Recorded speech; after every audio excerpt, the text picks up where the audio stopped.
Hi, hi, hi, hi. Welcome back to the Crossroads. Short video for today. I'm being called to share this. So, some family members will count on you oversharing. And I had somebody say this out loud to me once when I was dealing with a family member of mine, someone very influential, very important to me.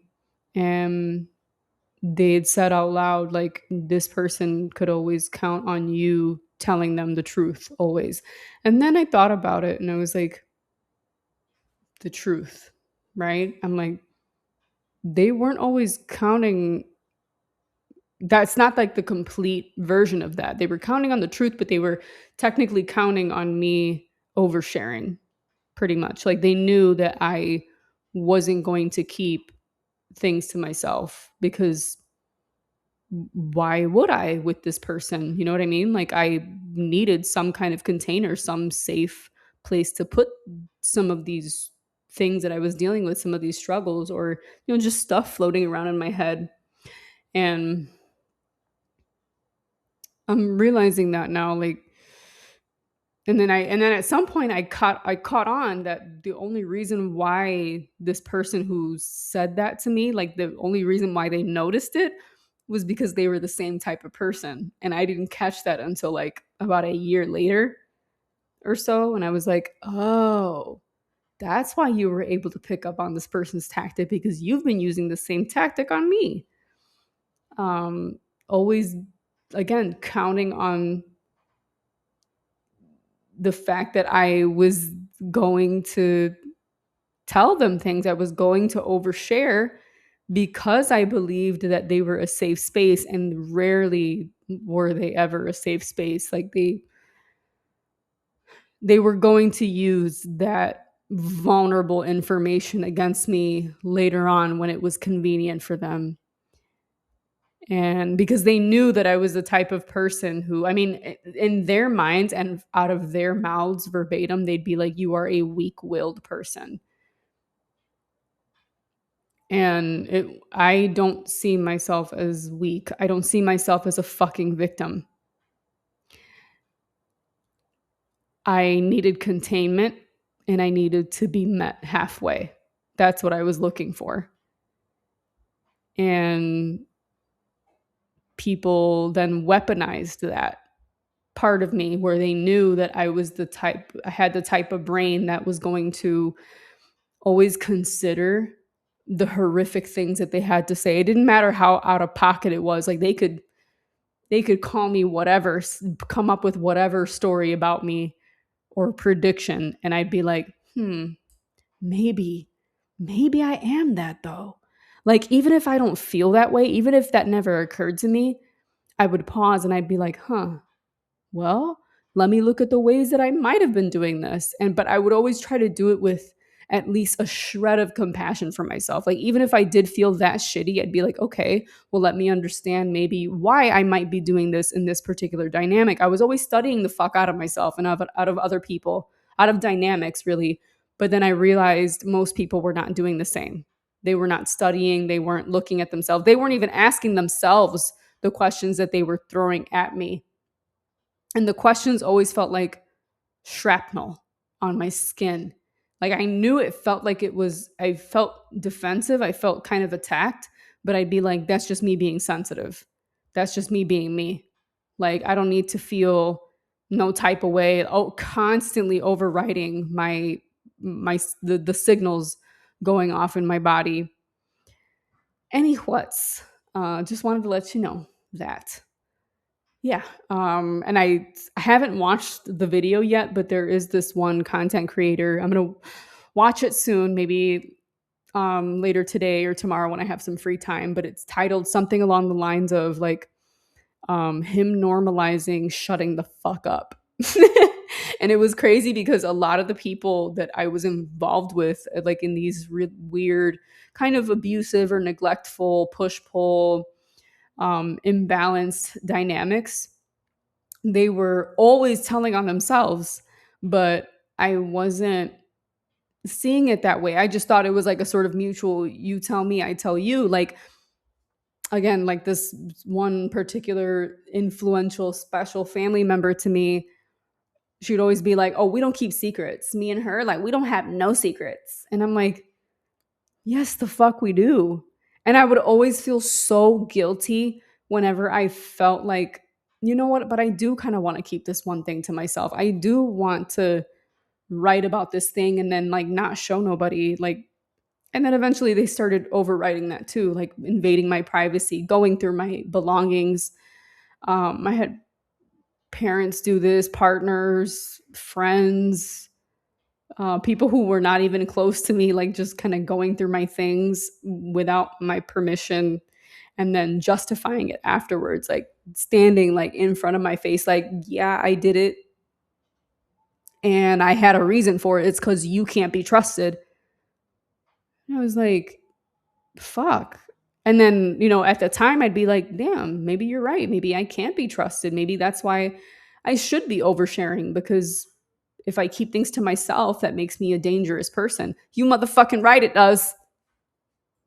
You motherfucking right, it does. It makes you dangerous when you keep the things that you're supposed to keep to yourself. You motherfucking right. To the wrong people, it makes you a threat. Because then they can't keep tabs. So then they keep this sort of line open, like, yeah, it's you and me. Like, you and me against the world. Like, we just, that's what we do. We share with each other. And little did I know, why did I say it like that? Little did I know that they were pretty much like keeping score. And that fucking sucks, because I was never really the type of person to just keep score like that. It's that my body was keeping score and I was still trying to push past that and not respect the distance that my body was telling me that I deserved. I deserved peace of mind, peace in my spirit, peace in my body. And I'm done. I'm fucking done. I share what I want to share on here because it feels right, but like to certain people like that I want to have like an intimate relationship with, and I don't necessarily mean intimate like romantic, just intimate, like any kind of friendship or any kind of partnership that involves me building my career. Mm. And I hate it. I hate the fact that like I realize I'm someone who needs to have really strong boundaries, because I'm realizing how quickly people will either fall away, but more importantly, how quickly and how entitled people feel to combat that and to challenge it. And I'm like, I don't even want to be challenged. That's a huge trigger for me. Like, I done told you once, like, no, I'm not going to discuss that. Why are you pushing? You see, you finna make me react in the flesh now. See, now I want to pop off. But I had to, or I'm still learning how to not interrupt people anymore. Whatever story you have, I'll let you say it out loud. Because my instinct was to be like, you know what, like as soon as someone starts talking or bringing up the past or trying to give me like a half-ass, I'm sorry, excuse me. My instinct is to be like, you know what, I'm not doing that with you right now. Or you know what, it's fine, it's in the past. And I can do all that, but like dumb, I want to start doing it like without interrupting someone. Just either I don't interrupt and then I just remove myself from the situation. You know what I mean? Like I don't, if someone wants to go in and be like, yeah, I kind of wasn't there for you, but like at the same time you were like kind of chaotic and I didn't, I'll let them go. I'll let them go on. I'll be like, all right. I'll be squeezing the fuck out of this jaw. I have to keep that tongue behind the top of the front teeth so I can let more air come in through here. And I'll let the nostrils flare. I'll let my brow furrow a little bit.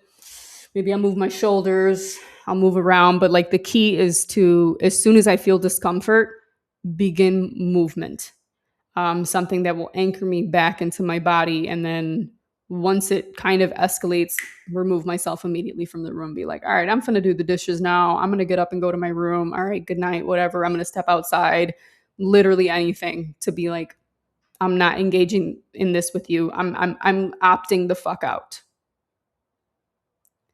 from the game. You want to pull me in, and my body feels like it wants to be pulled in. I'm getting that urge to defend myself, to explain myself, and I am reorienting. And that is one of the hardest things to do because people will call you phony. They will call you fake. I've been through that. Oh, you're on your little Zen kick now?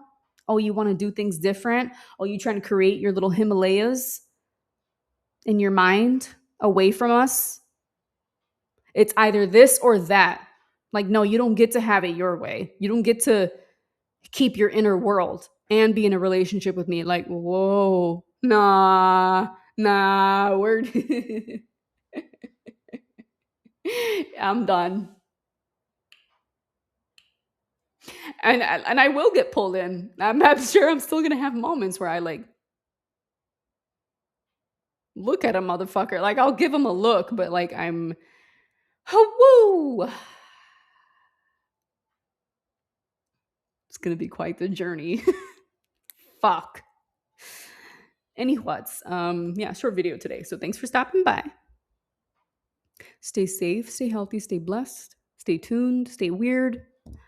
Um, and I will see you at the crossroads. Bye bye. Do with this what you will.